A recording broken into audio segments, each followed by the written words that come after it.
Hello students.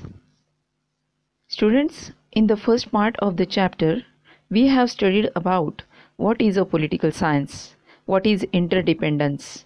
We also have studied about First World War and Second World War, right?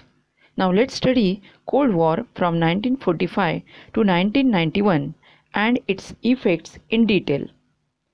Students, what is a Cold War? America and the Soviet Union, who were allies in the Second World War, became competitors as soon as the war got over. The cooperation between them gave way to rivalry. This rivalry occupied a period of 40 to 45 years of international politics.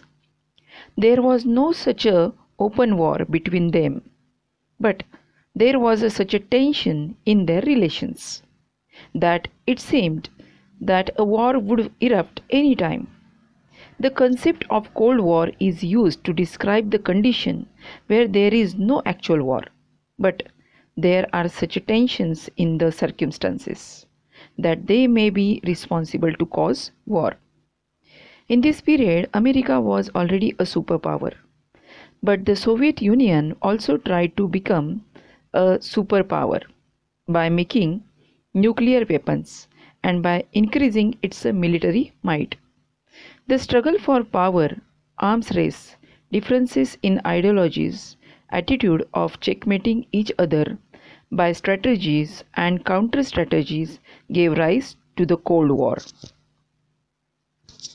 Students, now let's study effects of the Cold War. First effect was creation of military organizations. During the Cold War, both the superpowers created military organizations to take up the responsibility of the security of the countries who were joining them. NATO, North Atlantic Treaty Organization, was a military organization under the dominance of America, whereas Warsaw Pact was the military organization under the command of the Soviet Union. Second effect was bipolarization of the world. During the Cold War, most countries of the world joined either of the two superpower blocs. Such a division of the nations of the world in two groups is bipolarization. The scope of the Cold War increased due to this. The sphere of tension spread. Next important effect was arms race. The superpowers started producing arms on a large scale to outsmart each other. There started a rivalry to make more and more destructive weapons and to acquire the technology required for the same. But soon, both the superpowers realized that the arms race may endanger international peace. Hence, the efforts towards arms control and disarmament also happened during this period. Next effect was creation of regional organizations. In the context of superpower rivalry, the developing nations created regional organizations to ensure mutual cooperation, whereas European countries came together and formed European economic communities, while the South Asian countries came together and formed Association of Southeast Asian Nations, that is ASEAN. Next effect was non-alignment movement. In the period of the Cold War, while the world was becoming bipolar, there were some countries which did not want to join the superpower rivalry. Such nations decided to stay out of the Cold War rivalry. Their policy is known as non-alignment. The Asian and African countries, which became independent after the Second World War, supported the idea of non-alignment. This movement started from 1961 under the leadership of India's Prime Minister Pandit Jawaharlal Nehru, President of Yugoslavia Marshal Tito, President of Egypt Gamal Abdel Nasser, President of Indonesia Dr. Sukarno, and President of Ghana Dr. Kwame Nkrumah. Non-aligned movement has opposed colonialism, imperialism, and racism. It has encouraged the resolution of international disputes by peaceful means. India led this movement under the guidance of Pandit Jawaharlal Nehru. India continued to actively support the movement afterwards as well. Even after the end of the Cold War, the importance of the movement has not reduced. Why it was not reduced?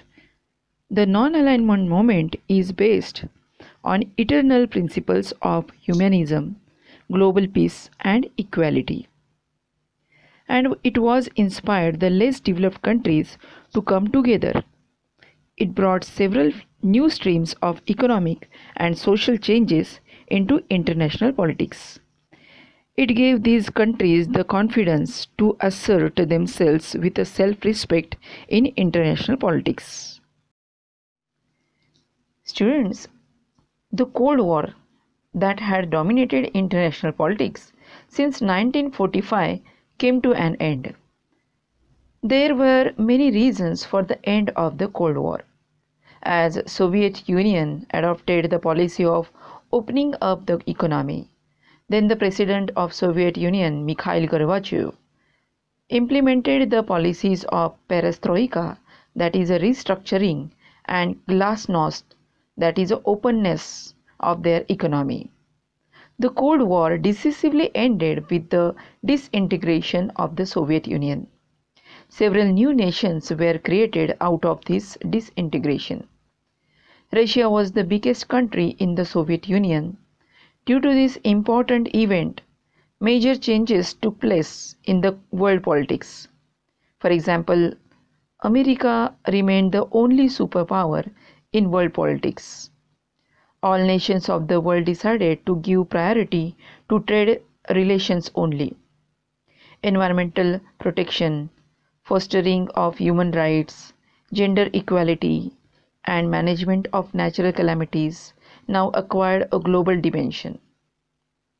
Due to all these major important changes in the world, the idea of globalization came into being. After the end of the Cold War, trade and economic relations between countries became more open. Capital, labor, markets, and information began circulating globally. The give and take of ideas among people all over the world grew. Due to the revolution in information and technology, different events and developments began to be known everywhere. The boundaries between nations did not remain important as they were before. All these processes are together called globalization. So students, in this part of the chapter, we have studied the global developments from 1945 onwards. We understood the world in the Cold War period, the arms race, and the efforts of disarmament. We also learnt about the meaning of globalization. Thank you.